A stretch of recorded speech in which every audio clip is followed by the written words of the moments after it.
தற்போதைய முக்கிய செய்தி, தமிழகத்தில் இருக்கக்கூடிய 27 மாவட்டங்களில் இன்னும் 3 மணி நேரத்திற்குள் மழைக்கு வாய்ப்பிருப்பதாக அதிகாரப்பூர்வமாக செய்தி வெளியாகியிருக்கிறது.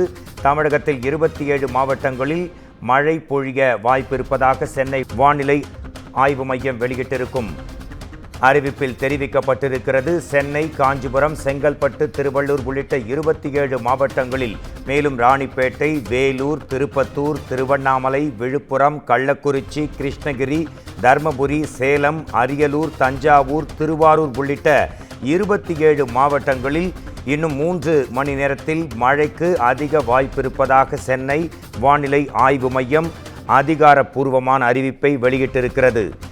அடுத்த 3 மணி நேரத்தில் 27 மாவட்டங்களில், அதாவது சென்னை, காஞ்சிபுரம், செங்கல்பட்டு, திருவள்ளூர் உள்ளிட்ட 27 மாவட்டங்களில் மழைக்கு வாய்ப்பிருப்பதாக தெரிவிக்கப்பட்டிருக்கும் அண்மை செய்தி இது.